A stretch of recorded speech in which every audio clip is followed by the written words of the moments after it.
প্রেম করছেন, বলতে পারছেন না যে আপনি তাকে ভালোবাসেন, কতটা ভালোবাসেন সেটাও আপনি তাকে বুঝিয়ে উঠতে পারছেন না, আর সেই মহিলা বা সেই পুরুষ সেটা বোঝার চেষ্টাও করছে না।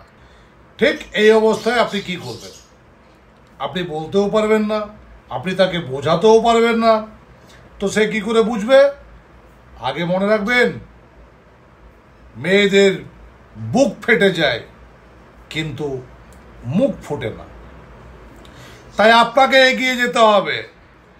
তার জন্য তো অবশ্যই রাজুদার সাহারা রয়েছে। আমি আপনাদেরকে খুবই ভালোবাসি।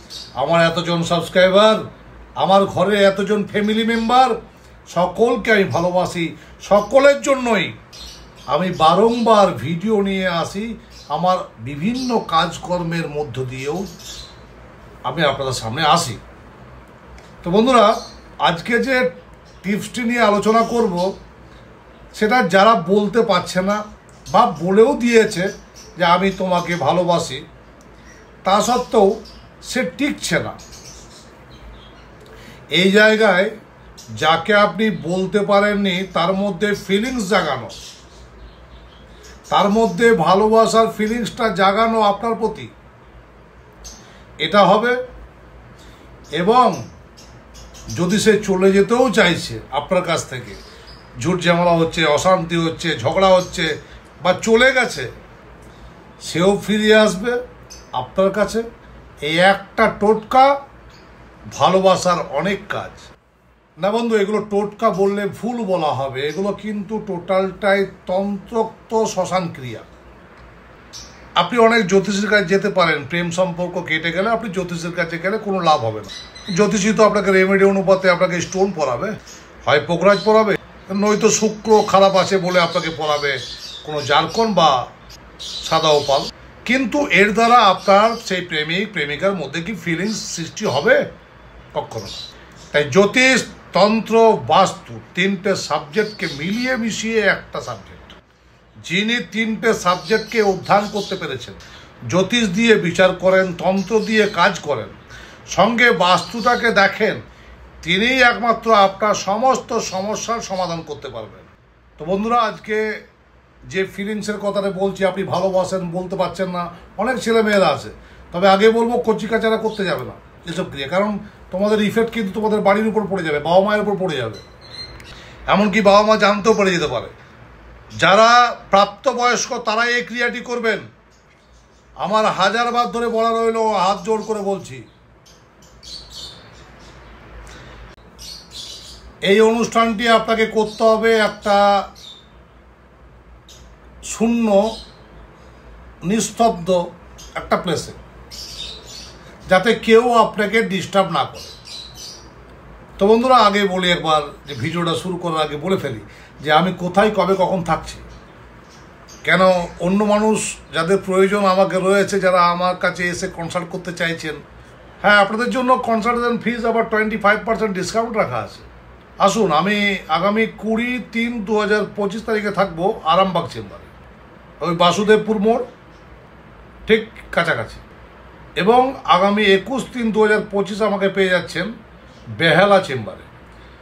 22-3-2025 আমি থাকবো কলকাতা সোদপুর চেম্বারে। 23-3-2025 আমাকে পাচ্ছেন পূর্ব মেদিনীপুর মেচেদা চেম্বারে, একদম বাস স্ট্যান্ডের কাছে, স্টেশনের লাগোয়া হোটেল হিন্দুস্তান। অবশ্যই আপনারা যখন বুকিং করবেন এই নাম্বারে বুকিং করবেন, বুকিং করে বুকিংটি কনফার্মেশনে নিয়ে যাবেন, নইলে বুকিংয়ের কোনো দাম থাকবে না। মনে রাখবেন, 20 জনের বেশি ক্লায়েন্ট আমি কোনো চেম্বারে অ্যালাউ করি না, কারণ এক একজনের পেছনে 40 মিনিট করে সময় লাগলে কতক্ষণ সময় দিতে হবে আমাকে? আপনার সমস্যা শুনবো, আপনার সমস্যা নিয়ে আলোচনা করব, কেন সমস্যাটা হচ্ছে সেটা নিয়ে আলোচনা হবে, তারপরে গিয়ে সমস্যা সমাধানের চেষ্টা করার কথা বলা হবে। যদি আপনি চান আমার হাত ধরে সমস্যা সমাধান করবেন, তাহলে অবশ্যই এগিয়ে আসবেন। আর হ্যাঁ, যারা দূরে রয়েছেন তাদের জন্য বলি, অনলাইন কনসালটেশন ফিস জমা করে আপনি আমার সাথে বাই ফোনের মাধ্যমে, বাই হোয়াটসঅ্যাপ কলিংয়ের মাধ্যমে সরাসরি অনলাইনে কথা বলতে পারবেন। তবে তার নিয়মটি হচ্ছে যে আমার কনসালটেশন যে ফিজ সেটি আপনি পে করবেন। তারপরে গিয়ে আমার অ্যাসিস্ট্যান্ট যারা রয়েছে তারা আপনাকে একটা নাম্বার দেবে, ফোন নাম্বার। সেই ফোন নাম্বার থেকে সরাসরি আপনার সঙ্গে আমার কথা হবে আপনার লাইন এলে। কারণ মনে রাখবেন, চেম্বারের মতো অনলাইনেও কিন্তু অনেক ভিড় আছে। প্রচুর মানুষ যারা দূরে রয়েছে তারা চেম্বারে আসতে পারে না, তারা অনলাইনের মাধ্যমে কথা বলে। প্রতিদিন 12-14টা করে আমি অনলাইনে কথা বলতে হয়।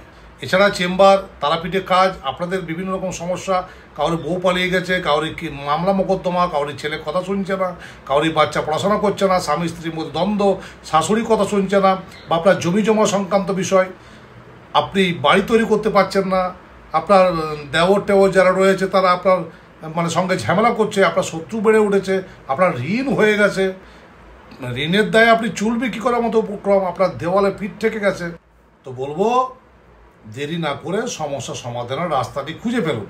যদি মনে হচ্ছে I am your man of astrology, যদি মনে হচ্ছে I am your man of তান্ত্রিক, যদি মনে হচ্ছে যে আমি ম্যান অফ বাস্তুবিদ, তাহলে আর দেরি না করে 7797967225 এবং 8391969567 নাম্বারে ফোনটি করে অগ্রিম বুকিংটি করে রাখুন। বুকিং সংখ্যা খুবই সীমিত।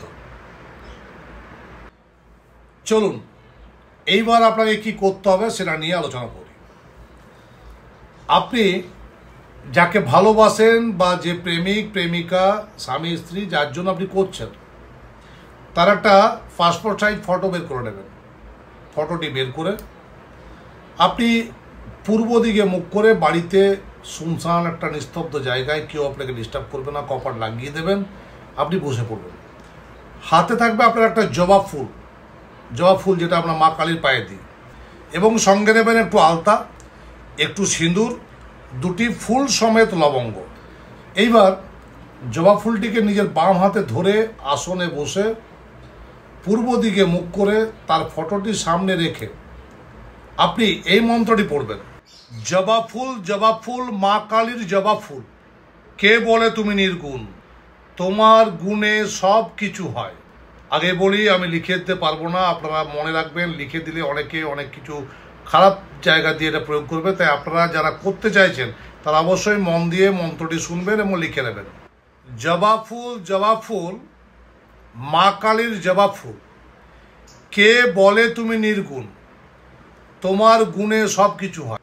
লাল আলতা, লাল সিঁদুর, লবঙ্গ আর ফটো বলে উমকি বা উমকা, অর্থাৎ অমুক বা অমকি, এই অমুক বা কে ছুটিয়ে নিয়ে আসবে আমার কোলে। কার দোহাই? মা কালীর দোহাই। কার দোহাই? মা কামাক্ষার দোহাই। এই মন্ত্রটি 28 বার ভালোভাবে পাঠ করবেন। 28 বার পাঠ করা হলে লাল জবা ফুলটির ওপর এক ঢাকনা, এক ছিপি একটু লাল আলতা নেবেন, একটু সিঁদুর দেবেন, দুটো ফুল সমেত লবঙ্গকে অভিমন্ত্রিত করবেন আপনার নাম এবং তার নাম দিয়ে। তার নামটি আগে বলবেন, মায়ের নাম বলবেন, সে কোথায় থাকে সেটা বলে ফু দেবেন, এবং আর একটা যে লবঙ্গ রয়েছে সেই লবঙ্গতে আপনার নাম, আপনার মায়ের নাম, আপনার গোত্র এবং ঠিকানাটি বলে দুটো লবঙ্গকে জবা ফুলের মধ্যে রেখে দেবেন। এইবার মা কালীর চরণে এই জবা ফুলটিকে রেখে দেন, হাত জোর করে বলুন, মা কালী, 7 দিনের মধ্যে আমার হারানো প্রেম বা আমার প্রেম বা যাকে আমি চাইছি তাকে আমার কাছে এনে দাও। দেখুন, ভক্তিতে শক্তি, হিন্দিতে কথা আছে ভক্তি মে শক্তি। যে সিস্টেমটা বললাম সেটা মারাত্মক একটা সিস্টেম, মন্ত্রও বললাম, যদি আপনি নিয়মিতভাবে করতে পারেন সঠিকভাবে। হ্যাঁ, দিনটি অবশ্যই যেন মঙ্গলবার হয়। এইভাবে 4-5টা মঙ্গলবার যদি করতে পারেন তাহলে আপনার যাকে আপনি চাইছেন তাকেও পেয়ে যাবেন। করুন ক্রিয়াটি। ভালো থাকবেন। জয় গুরু বামদেব, জয় মা তারা।